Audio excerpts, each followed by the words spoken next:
और मैं यूट्यूब वगैरह पे वीडियोस देख रहा था, तो वो देख के मैंने सोचा कि मैं कंसल्ट करता हूँ। मैं 2 महीने से टच में था इनसे, तो मैंने एक अपॉइंटमेंट बुक करी। उसके बाद मैं छुट्टी लेके मैं घर आया, तो मैं सोचा कि इसी टाइम में ट्रांसप्लांट भी करवा लेता हूँ। मेरा नाम अभिषेक कुमार है। वैसे मैं रहने वाला जमशेदपुर का हूँ, और मगर मैं अभी पिछले 4 साल से फ्रांस में रहता हूँ, पेरिस में। तो जब हाई स्कूल कंप्लीट करके मैं बैंगलोर गया अपनी मास्टर्स करने के लिए, उस समय मैं शायद 21 साल का होऊंगा। तो जब मैंने अपनी बैचलर्स कंप्लीट की 23-24 साल के आते आते, तो मेरे बाल हल्के झड़ने लगे। तो पहले तो उतना फ़र्क नहीं पड़ा क्योंकि काफ़ी बाल थे, घने थे। तो जब जाने लगे तो मैंने जब ऐसे कभी टच करता था तो समझ में आता था कि बाल काफ़ी खाली हो रहे हैं। लेकिन उस समय क्या हेयर थिनिंग हो ही रहे थे, तो वापस से आते थे बाल, तो उतना ध्यान नहीं देता था मैं। फिर जब ऑलमोस्ट 26-27 का हुआ तो बाल देखा कि काफ़ी यहाँ से हेयर लाइनिंग पूरे पीछे चले गए मेरे हेयर लाइन, और यहाँ भी खाली होने लगे। तो फिर मैं नाम नहीं लेना चाहूँगा, लेकिन मैंने काफ़ी होम्योपैथिक वगैरह ट्राई किया। तो उससे तो फिर बाद में समझ में आया कि उससे कुछ फ़र्क नहीं पड़ता है। तेल वगैरह भी लगाए काफ़ी घर के लोगों के कहने पे, तो उससे भी कुछ फ़र्क नहीं पड़ा। तो मैं यूट्यूब पे काफ़ी वीडियोस देखता था। तो वैसे तो मैं काफ़ी जगहों की वीडियोस देखता था।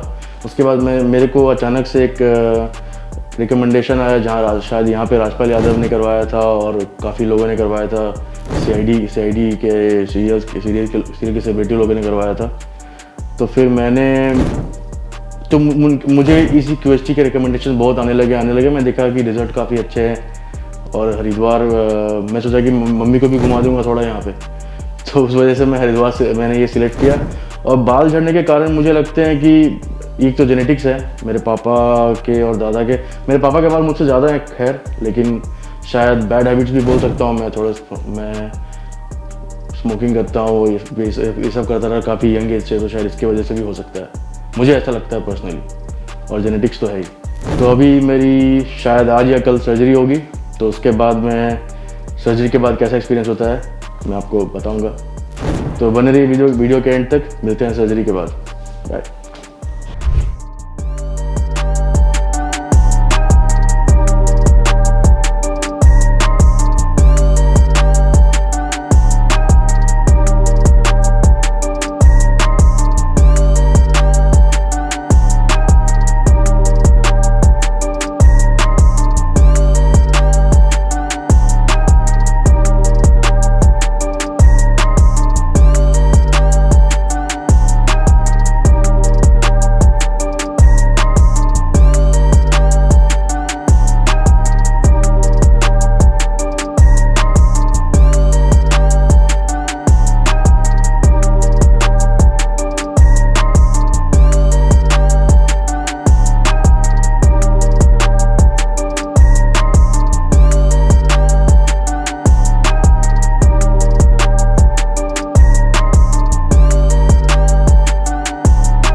सर्जरी कंप्लीट हो चुकी है।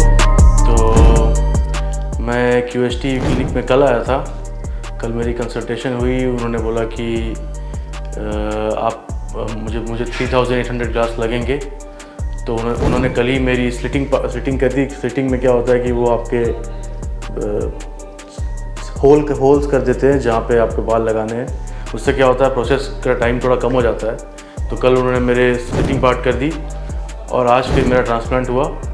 और ट्रांसप्लांट में, और जहाँ तक पेन की बात है, तो पेन तो स्टार्टिंग में जब वो एनेस्थीसिया वगैरह के लिए इंजेक्शन देते हैं तब थोड़ा माइनर सा पेन होता है। बीच बीच में भी आपको थोड़ा सा पेन होता है, लेकिन वो आप हमेशा पूछते रहते हैं लोग आपसे, स्टाफ वगैरह, आपको पेन हो रहा है क्या, आपको ठीक तो हैं आप, तो आपको कुछ भी हो रहा था आप उनको बोल सकते हैं, ऐसा कोई प्रॉब्लम नहीं है। स्टार्टिंग में मैं भी थोड़ा डरता था, ऑफकोर्स सर्जरी होती है तो सब डरते हैं। तो मेरे 3800 ग्राफ्ट टोटल लगे हैं, ऐसा जैसे कि आप देख सकते हैं फ्रंट एरिया में और बैक एरिया में। और उन्होंने मुझे मेडिसिन भी दिया है, कुछ प्रेस्क्राइब किया है कुछ उन्होंने, और उन्होंने बताया कैसे लेना है, कैसे खाना है। और कुछ मेडिसिन जो है वो मुझे बाद में दिए जाएंगे, वो मुझे देंगे, लेकिन मुझे बाद में खाने हैं 1 महीने बाद। और मेरी सर्जरी क्यूएसटी टेक्निक से हुई थी। तो और फिलहाल तो मैं सर्जरी से शायद मैं आधे घंटे हुए मैं सर्जरी होके, आप देख सकते हैं कोई स्वेलिंग नहीं है, कुछ भी नहीं है, और मैं नॉर्मल आपके सामने बैठा हूँ, कोई भी पेन नहीं है। वो पेन आपको एनेस्थीसिया देते हैं तो कुछ आपको महसूस होता नहीं है, और आपको बस सीधे रहना है, सब कुछ जैसे डॉक्टर ने कहा है आपको वैसा करना है, आपको कोई भी स्वेलिंग, कोई भी पेन, कुछ भी नहीं होगी। मैं यही बोलना चाहूँगा जो भी लोग हैं जो हेयर फॉल फेस कर रहे हैं, जैसा कि मैं था पहले, मैंने भी पहले बहुत रिसर्च की थी, वैसे हालांकि मैंने कोई दवाइयाँ वगैरह नहीं खाई थी, लेकिन पहले सोचा कि काश शायद कुछ टाइम पे रुक जाए बाल, लेकिन बाल तो कभी झड़ने रुके नहीं। तो मेरे ख्याल से यही है कि अगर आप यंग एज में हो, अगर आप थोड़े एज हो गए हो या कुछ भी, आपको ऐसा लगता है कि आपके लिए बाल आपको आपके सेल्फ कॉन्फिडेंस में या फिर आपके रोज़मर्रा की ज़िंदगी में आपके लिए कुछ असर कर रहे हैं बाल ना होना, तो आप आराम से आपको बेझिझक हेयर ट्रांसप्लांट करवाने का सोच सकते हो। और आपके हिसाब से आप कोई भी क्लिनिक सेलेक्ट कर सकते हो, लेकिन हेयर ट्रांसप्लांट में कोई भी ऐसा डर नहीं है, कुछ भी नहीं है, आप आराम से अपना करवा सकते हो।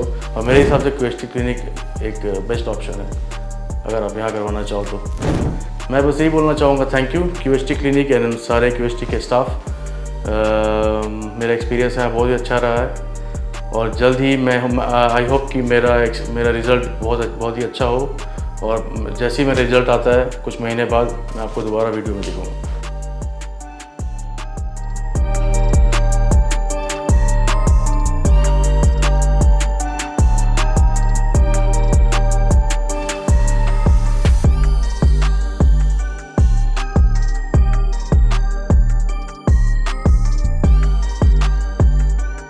Hello friends, if you have not subscribed to our channel yet, please like this video, share and subscribe to our channel, and don't forget to hit the bell icon so that you will get update on every video.